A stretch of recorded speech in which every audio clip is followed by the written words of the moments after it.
Motorcycle चोर स्थानिक गुन्हे शाखेच्या ताब्यात 6 चोरीच्या गाड्या जप्त। धाराशिव जिल्ह्यातील स्थानिक गुन्हे शाखेच्या पथकाने धडक कारवाई करत कळंब येथून मोटरसायकल चोरी प्रकरणातील एका आरोपीला अटक केली असून त्याच्याकडून 2,40,000 रुपये किमतीच्या 6 चोरीच्या मोटारसायकली जप्त केल्या आहेत।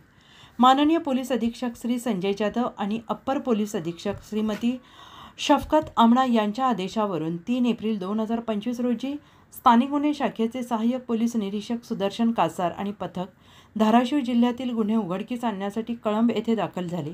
पथकाला मिळालेल्या गोपनीय माहितीच्या आधारे कळंब पोलीस ठाणे हद्दीत एक इसम चोरीच्या मोटरसायकली विकत असल्याचं निदर्शनास आलं। पोलिसांनी तात्काळ कारवाई करत संशयित फारुक तांबोळी वय वर्ष 42 राहणार कळंब याला ताब्यात घेतले। सुरुवातीला उडवाउडवीची उत्तरे दिल्यानंतर विश्वासात घेतल्यानंतर त्याने आणि त्याच्या साथीदाराने मोटरसायकली कळंब MIDC परिसरात लपवून ठेवल्याची कबुली दिली। पोलिसांनी नमूद ठिकाणी धाव घेत 6 मोटरसायकली जप्त केल्या आहेत। या गाड्या कळंब, तुळजापूर, परांडा, शिराढोण पोलीस ठाण्याच्या हद्दीतून चोरीस गेल्याचं निष्पन्न झालेलं आहे।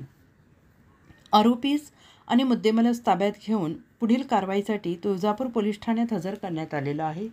पोलिसांकडून इतर आरोपींचा शोध सुरू आहे। ही कारवाई माननीय पोलीस अधीक्षक श्री संजय जाधव आणि माननीय अप्पर पोलीस अधीक्षक श्रीमती शफकत आमणा यांच्या मार्गदर्शनाखाली स्थानिक गुन्हे शाखेचे श्रीमती पोलीस निरीक्षक ही कारवाई माननीय पोलीस अधीक्षक श्री संजय जाधव आणि माननीय अप्पर पोलीस अधीक्षक श्रीमती शफकत आमणा यांच्या मार्गदर्शनाखाली स्थानिक गुन्हे शाखेचे पोलीस निरीक्षक विनोद इज्ज पवार, सहाय्यक पोलीस निरीक्षक सुदर्शन कासार, पोलीस हवालदार शौकत पठाण, प्रकाश अवताडे, जावेद काजी, फरहान पठाण, चापोका डोंगरे यांच्या पथकाने केली आहे।